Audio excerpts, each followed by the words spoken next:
다 같이 사도신경으로 우리의 신앙을 고백하며 새벽 예배를 하나님께 드리겠습니다.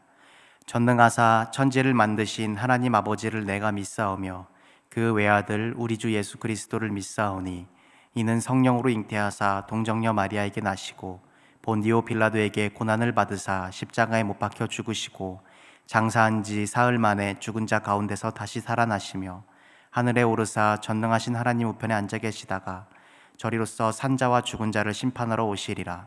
성령을 믿사오며 거룩한 공예와 성도가 서로 교통하는 것과 죄를 사하여 주시는 것과 몸이 다시 사는 것과 영원히 사는 것을 믿사옵나이다. 아멘.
오늘 우리에게 주시는 하나님의 말씀은 사도행전 18장 1절에서 11절까지의 말씀입니다. 제가 봉독하도록 하겠습니다. 그 후에 바울이 아덴을 떠나 고린도에 이르러 아골라라 하는 본도에서 난 유대인 한 사람을 만나니 글라디오가 모든 유대인을 명하여 로마에서 떠나라 한 고로 그가 그 아내 브루스길라와 함께 이달랴로부터 새로 온지라. 바울이 그들에게 가매 생업이 같으므로 함께 살며 일을 하니 그 생업은 천막을 만드는 것이더라. 안식일마다 바울이 회당에서 강론하고 유대인과 헬라인을 권면하니라. 실라와 디모데가 마게도냐로부터 내려오매 바울이 하나님의 말씀에 붙잡혀 유대인들에게 예수는 그리스도라 밝히 증언하니 그들이 대적하여 비방하거늘 바울이 옷을 털면서 이르되 너희 피가 너희 머리로 돌아갈 것이요 나는 깨끗하니라. 이후에는 이방인에게로 가리라 하고 거기서 옮겨 하나님을 경외하는 디도 유스도라 하는 사람의 집에 들어가니 그 집은 회당 옆이라. 또 회당장 그리스보가 온 집안과 더불어 주를 믿으며 수많은 고린도 사람도 듣고 믿어 세례를 받더라. 밤에 주께서 환상 가운데 바울에게 말씀하시되 두려워하지 말며 침묵하지 말고 말하라. 내가 너와 함께 있음에 어떤 사람도 너를 대적하여 해롭게 할 자가 없을 것이니 이는 이 성중에 내 백성이 많음이라 하시더라. 1년 6개월을 머물며 그들 가운데서 하나님의 말씀을 가르치니라. 함께할 예배와 드려진 예물을 위하여 다 함께 기도하시겠습니다. 사랑이 많으신 주님 감사합니다. 주님께서 우리에게 구원의 길을 여시사 우리로 하나님의 나라와 또 하나님을 아는 지식을 허락하시니 감사합니다. 거룩하신 주님, 이제 예수 그리스도를 말미암는 믿음을 우리 가운데 주시고 또 오늘 우리가 말씀을 듣는 자들 가운데에서 이 믿음과 또 하나님을 사랑하는 마음을 허락하여 주시옵소서. 주님, 오늘 우리가 하루를 살아갑니다. 이 시간 주님께서 함께하여 주시고 또 우리가 가는 모든 길 가운데 예수 그리스도가 드러나는 놀라운 역사 있게 하여 주시옵소서. 이 모든 기도 예수님의 이름으로 기도드립니다. 아멘. 할렐루야. 새벽 가운데 나오신 여러분을 주님의 이름으로 환영합니다. 오늘 우리가 나눌 사도행전의 말씀 가운데 특별히 바울에 대하여 나누기를 원합니다. 이 바울이라는 사람을 한 단어로 표현한다면 바로 전도자라고 이야기할 수 있습니다. 이 전도자가 갖는 놀라운 특권은 바로 복음을 갖고 있는 것입니다. 이 복음을 다른 사람에게 전하는 바로 일이 이 전도자가 할 일입니다. 그런데 특별히 오늘은 복음을 한번 우리 함께 나눠보기를 원합니다. 복음이란 놀라운 힘을 갖고 있습니다. 한 사람의 영혼이 죄의 길에서 구원의 길로, 생명의 길로 바뀌게 되며 이제 그저 그렇게 살아가는 인생 가운데 그 인생의 모든 것들이 예수 그리스도로 말미암아 하나님에게 속하게 되는 삶을 이야기하게 됩니다. 이 복음은 가만히 있어서 스스로 깨우치는 것이 아니라 하나님의 일하심 속에서 그 사람에게 찾아와 그 사람의 마음을 뒤흔들며 납득시키시고 그의 모든 인생을 바꾸게 됩니다. 이 복음이 내게 찾아왔을 때 느끼는 한 가지 마음과 생각이 있습니다. 이 마음은 바로 내가 죄인이라는 사실을 깨닫게 됩니다. 내가 하나님과 멀리 있었고 내가 죽을 수밖에 없는 죄인이었는데 이 사실이 내 안에 괴로움으로 발견되게 됩니다. 그러나 이 괴로움은 나를 자책하거나 나를 영원한 죽음으로 이끄는 것이 아니라 나를 생명의 길로 이끌기 위한 하나의 발판이 되게 됩니다. 이제 나의 죄를 깨달은 사람은 그 가운데 오셔서 그 죄를 예수 그리스도로 말미암아 사함을 받고 이제 그 사람은 천국 시민이 되며 하나님 나라의 백성이 되며 하나님의 자녀가 되는 권세를 누리게 됩니다. 이 놀라운 천국의 비밀을 아는 사람에게는 큰 기쁨이 있게 되는데 바로 하나님이 우리를 구원하시며 하나님이 함께 하시며 하나님의 백성이 됐다는 그 놀라운 기쁨이 이 마음 가운데 자리 잡게 됩니다. 우리가 세상을 살아가면서 내가 만약에 좋은 것을 받거나 좋은 것을 먹었거나 혹은 좋은 아주 재미있는 소식을 들었을 때 우리는 내 주변에 있는 가장 친한 사람에게 찾아가게 됩니다. 그리고 내가 먹었던 것, 내가 보았던 것, 내가 들었던 좋은 소식을 설명하게 됩니다. 그리고 마치 자랑하게 이야기하게 되고 결국에 그 이야기의 끝은 그 사람과 함께 하자고 권면하게 됩니다. 한번 같이 먹으러 가자. 한번 내가 봤던 거를 같이 보러 가자. 그리고 내가 들었던 소식을 너도 한번 들었으면 좋았을 텐데 라고 이렇게 이야기하게 됩니다. 이처럼 내게 들려진 유익한 소식은 내 안에 담아두기에는 너무나도 기쁨이 가득하여서 다른 사람에게 전하는데 아낌없이 그 사람을 위하여 전하게 됩니다. 제가 지금 복음을 하나의 세상 속에서 좋은 소식으로 비유를 해봤습니다. 그러나 세상 가운데 좋은 것, 그것은 나만이 소유하고 싶은 마음이 있습니다. 왜냐하면 그 소식을 누군가에게 전해지는 순간 내게는 손해가 끼쳐지기 때문입니다. 여러분 그런 경험 많이 하셨을 겁니다. 나만이 가져야 되는 정보, 나만이 가져야 되는 어떤 맛집 이런 것들이 있을 것입니다. 그러나 예수님으로 말미암는 이 복음은 그렇지 않습니다. 그 복음은 너무너무나도 커서 이 마음속에 담기에는 너무나도 흘러넘치는 것입니다. 그것을 가만히 두기에는 감당할 수 없는 이 기쁨이 있기 때문에 내가 값없이 받았던 것처럼 남에게 값없이 전해줄 수 있게 되는 것입니다. 오늘 우리가 나눈 사도행전 18장 가운데 나타난 바울은 바로 그러한 전도자이자 사도의 직분을 가진 사람이었습니다. 바울에게 있어 복음은 자신을 살려준 예수 그리스도를 통한 하나님의 은혜를 체험하는 것을 넘어서서 자신의 일생을 변화시키는 놀라운 기쁨이며 또한 그 무엇과도 바꿀 수 없는 하나님께로 받은 선물이 되게 됩니다. 그가 받은 복음은 그의 생명을 살릴 뿐 아니라 이제는 하나님께서 예수님께서 그에게 사도라는 직분을 맡기셔서 이방에게 복음을 전하는 그릇으로 사용하게 됩니다.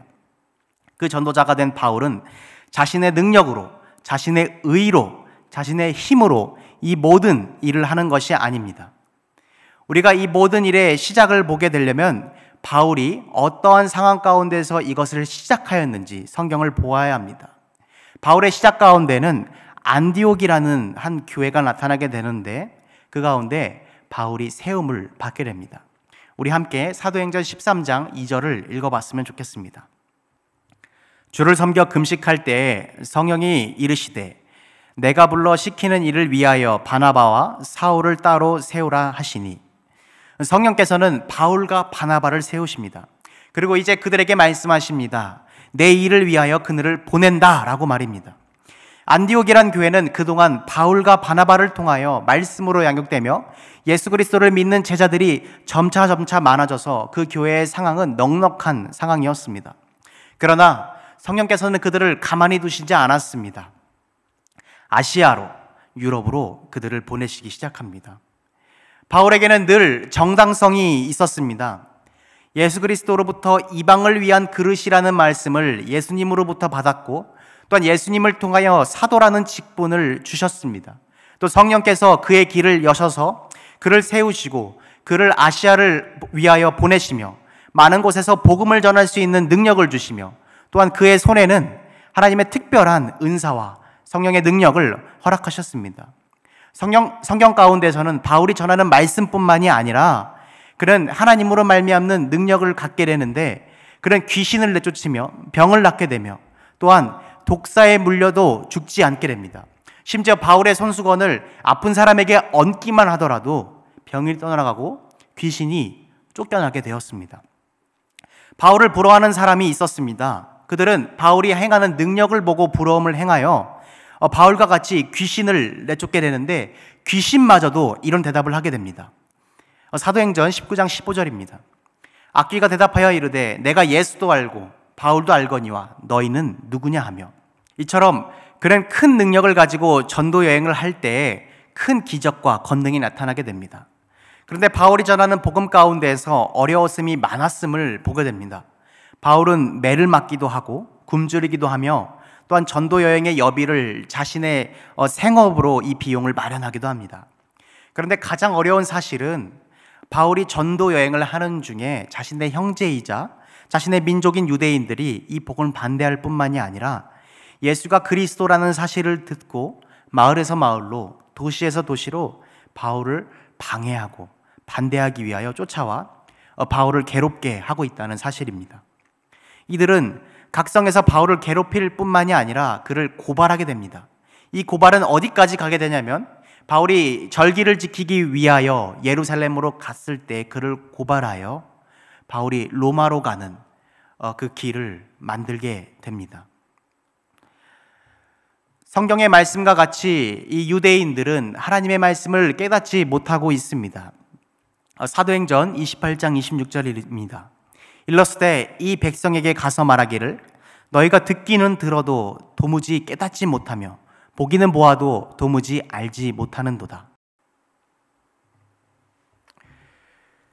복음을 듣고 그리스도를 영접하지 않는 유대인 가운데에서 바울의 심정은 어떠하였을까요? 아마 이스라엘에게 주어진 약속에 대한 말씀에 능통했던 바울은 이 모든 일들에 대하여 설명할 수 있었고, 또한 그것들을 풀어낼 능력이 있었지만 아마 그 일들을 바라보며 마음이 굉장히 답답하고 먹먹했을 것이라 생각합니다. 바울은 다메섹에서 예수님을 만나기 전부터 만난 후까지 자신의 민족에 대하여 열심을 버리는 사람이 아니었습니다. 이 복음이 이방인에든지 전해지며 유대인에게 전해질 때도 바울은 모든 것을 내어버리는 자였습니다. 말씀과 약속을 갖고 있던 이스라엘 백성은 예수께서 그리스도란 사실을 듣자 분내며 또한 그 복음이 전해지는 자를 방해하며 하나님을 떠나갔지만, 이방 가운데서 말씀과 약속이 없었던 이 이방인들은 이 복음을 듣고 기뻐하며 예수 그리스도를 영접했다는 사실이 우리는 바라볼 수 있습니다. 하나님의 역사는 정말 놀랍습니다. 이스라엘의 넘어짐으로 말미암아 이제 이방들이 빛을 보기 시작한 것입니다. 그 복음의 능력이 이제 이 아시아 동쪽의 끝에 있는 이 대한민국까지 와서 우리와 여러분의 마음을 감동시키며 또한 예수님으로 말미암는 이 믿음을 갖게 하신 것입니다. 우리 또한 우리가 예수님을 믿고 내 안에 가득한 이 기쁨은 다른 이에게 전하지 않을 수 없을 때 그 마음들이 있습니다. 이 기쁨을 남에게 전하고 싶은 이 마음속의 열망은 처음에 나의 뜻인 줄 알고 나의 의인 줄 알고 했으나 시간이 지나면 지날수록 내 안에 계시는 성령께서 하시는 일임을 우리는 발견하게 됩니다. 나의 기쁨으로 내 안에 내가 만났던 그리스도를 남에게 전하는 일을 말입니다. 바울이 복음을 전할 때 특별히 오늘 우리가 나눈 바울의 2차 전도 여행 가운데 나타난 재미있는 한 가지 사실이 있습니다. 그가 고린도에 도착하여 복음을 전할 때 하나님께서 준비하신 한 가정이 있습니다. 바로 브루스길라와 아굴라 부부입니다. 그들은 원래 로마에 살던 사람들인데 황제가 유대인들 보고 로마에서 나가라 하는 명령을 통하여 밀려 고린도까지 오게 됩니다. 그러나 성경 어디에도 이 브루스길라와 아굴라가 바울을 통하여 복음을 듣고 마음 가운데 예수 그리스도를 믿었다는 이야기는 나오지 않습니다. 언제 어디서 예수님을 믿었는지는 나오지 않습니다. 그러나 그들은 바울과 같이 예수님을 위해서라면 자신의 모든 것을 내어주고 버리는 자들이었습니다. 놀랍게도 그 부부의 직업은 천막을 만드는 사람들이었고 바울 또한 천막을 만드는 사람들이었습니다. 그래서 이 직업이 같은 이 두 그룹은 함께 모여서 같이 지내게 됩니다. 이 브리스길라와 아굴라 부부는 이 고린도에서 만나게 되어서 앞으로 바울의 전도의 여정과 주님의 교회가 세워지는 곳 가운데 함께 동역하며 놀라운 일들을 벌어지게 됩니다. 이들은 복음을 전하기에 두려움이 없었고 또한 모든 것을 내어드리는 자들이었기에 바울 가운데서도 큰 기쁨과 위로가 되었을 것입니다. 이 하나님의 놀라운 일들 가운데 하나님께서 하시는 일은 우리가 복음을 전하는 자들 가운데 혼자 전하지 않게 하시고 예수를 믿는 여러 사람들을 불러서 동역자로 세우신다는 사실입니다. 하나님께서 이 일을 준비하시고 계획하셨습니다. 우리가 매주 모여서 교회에 나와 하나님을 예배하고 예수 그리스도를 예배합니다. 또 복음을 나누고 또한 이 복음을 전하기에 힘쓰는 자들이 있습니다. 우리의 주위를 둘러보면 우리에게 동역자들이 얼마나 많은지 모릅니다. 성경은 동역자란 표현보다도 더 가까운 의미로 하나님 안에서의 권속이라는 표현을 사용하게 됩니다. 우리는 가족입니다. 우리가 나가서 다른 사람에게 복음을 전할 때 내 안에 갖는 마음이 있습니다. 물론 기쁨이 있지만 한편으로는 두려움이 있습니다. 하나님을 알지 못하는 사람들에게 나가서 하나님을 설명하고 예수님을 전하는 일이 사람의 힘으로 되지 않는다는 것을 우리는 늘 보게 됩니다. 하나님께서 길을 열어주셔야, 하나님께서 내게 능력을 주셔야 또한 복음을 전하는 그 사람의 마음을 열어주셔야 된다는 사실을 우리는 바라보게 됩니다. 전도란 결국에는 하나님으로 시작하여 하나님으로 말미암아 열매를 맺는 일입니다. 이런 상황 속에서 동역자들이 있다는 사실은 얼마나 위로와 기쁨이 되는지 모릅니다. 바울이 고린도에 와서 복음을 전할 때 많은 이들이 예수님을 믿었지만 믿지 않는 자들도 있었습니다. 역시나 유대인들은 바울의 복음을 듣고 그를 핍박하기 시작했으며 오히려 이방인들이 바울을 맞이하여 그 복음을 받아들이게 됩니다. 하나님의 능력은 이방인에게든지 이제는 유대인에게든지 차별이 없이 나타나는 것을 우리는 바라볼 수 있습니다.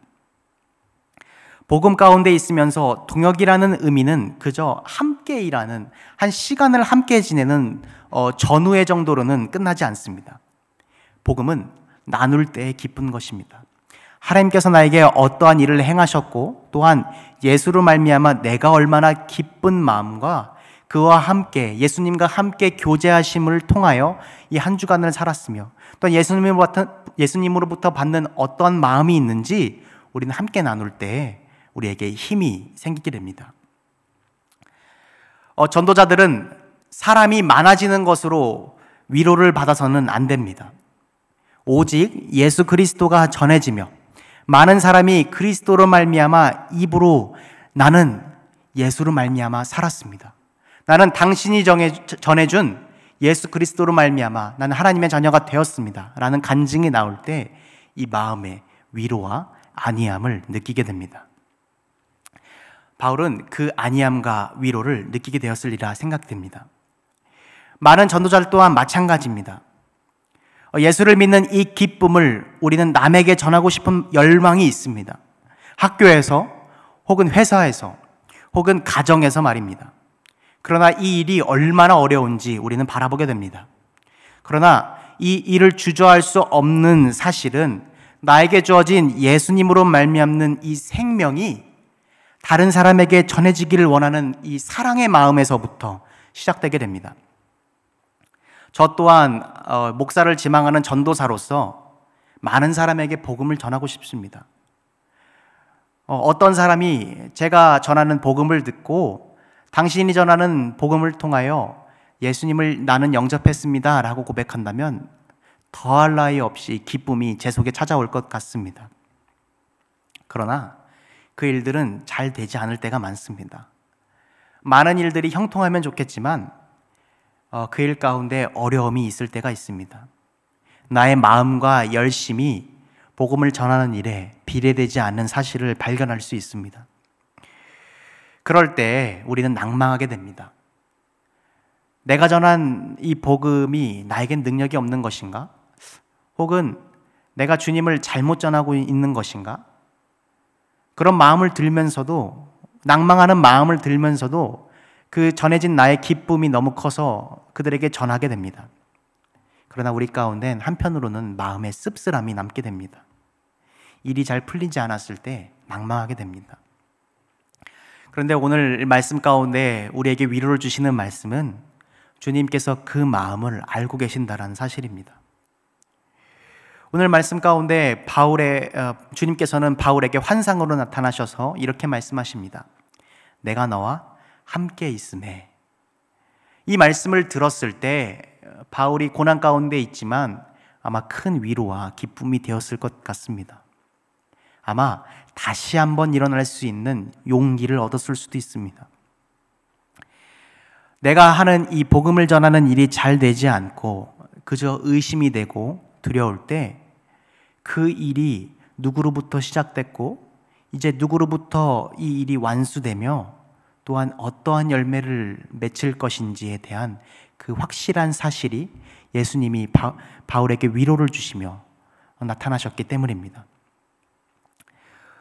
우리가 예수님을 전하는 일은 세상이 보기에는 정말 보잘것없습니다. 성경은 미련한 것이라고 세상이 그렇게 이야기한다고 말씀하고 계십니다. 그러나 우리가 그럼에도 나의 가족과 나의 친구와 나의 이웃에게 복음을 전하는 이유는 그 복음을 내가 받아들였을 때의 이 기쁨이 그 무엇과도 바꿀 수 없기에, 내가 가졌던 이 생명이 얼마나 기쁘며 또한 그 무엇과도 바꿀 수 없기에 그 복음을 전하기 위한 그 열심을 품게 됩니다. 복음을 전하는 일 가운데에서 예수님이 함께 하시는 줄로 믿습니다. 또한 예수님께서 그 마음을 받아들이시며 또한 우리가 전하는 그 복음 가운데에서 예수님이 일하실 줄로 믿습니다. 이제 이 모든 일들이 예수님 안에 속하셨으며 또한 여러분에게 능력 되시는 주이심을 기억하시길 바랍니다. 또한 그의 능력이 여러분 가운데 함께하기를 주님의 이름으로 소원합니다. 이 시간 다 함께 주기도문하심으로 예배를 마치겠습니다. 하늘에 계신 우리 아버지여, 이름이 거룩히 여김을 받으시오며 나라가 임하시오며 뜻이 하늘에서 이루어진 것 같이 땅에서도 이루어지이다. 오늘 우리에게 일용할 양식을 주시옵고 우리가 우리에게 죄 지은 자를 사하여 준 것 같이 우리 죄를 사하여 주시옵고 우리를 시험에 들게 하지 마시옵고 다만 악에서 구하옵소서. 나라와 권세와 영광이 아버지께 영원히 있사옵나이다. 아멘.